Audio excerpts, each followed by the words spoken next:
Not once but twice na raw tinangkang suhulan si Ramil Madriaga para huwag tumestigo laban kay VP Sara.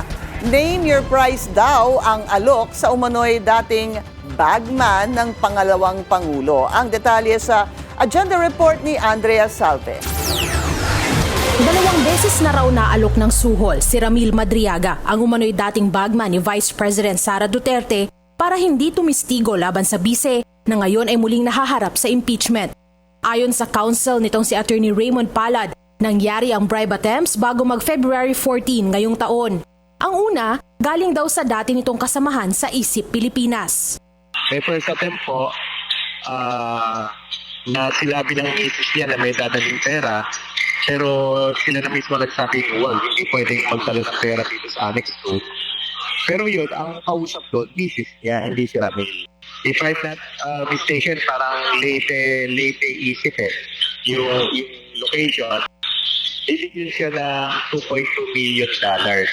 Ang pangalawa naman daw na pagsubok na suhulan ng kanyang kliyente, galing naman sa umano'y brag ni Madriaga sa isang fraternity na nakausap nito sa cellphone.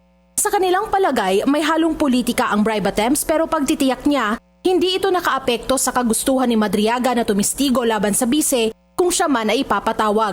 Ang naging usapan nila is, ito yung wording ni Ramil Brad, may pondo kami rito na 500 million to 1 billion. Name your price. No need for you to record. Basta wag ka lang magtistigo. Objection kasi sa kanya, wag siyang tumistigo kasi siya yung magkukwento talaga kung saan nanggagaling ang pera, saan dinideliver ang pera. Noong panahon na meron pa tayong POGO operations dito sa Pilipinas. Nakadetene sa Camp Bagong Diwa sa Taguig si Madriaga sa kasong kidnap for ransom noon pang 2023.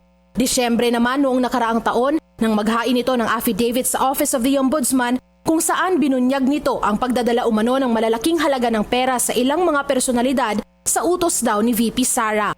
Noong Miyerkules napaulat ang isang insidente sa Piitan na kinasangkutan ni Madriaga at ng isa pang detainee na nagtulak sa kampo nito na humiling ng dagdag na seguridad dahil sa anilay banta sa kanyang buhay. Iniimbestigahan na ito ng NBI. Binabalidate namin yung personality nung gumawa sa kanya ng some sort of physical or harassment. Ito siya, detention prisoner siya ng Pasay.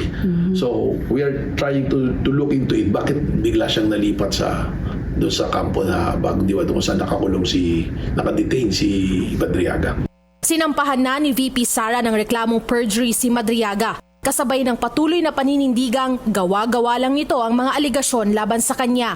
Itinanggi rin ng kampo ng bise na may kaugnayan sila sa mga umano'y banta sa buhay ni Madriaga. Para sa agenda, Andrea Salve, Billionaire News Channel. Mag-follow sa aming mga social media accounts at mag-subscribe sa aming YouTube channel para sa pinakahuli at eksklusibong mga balita.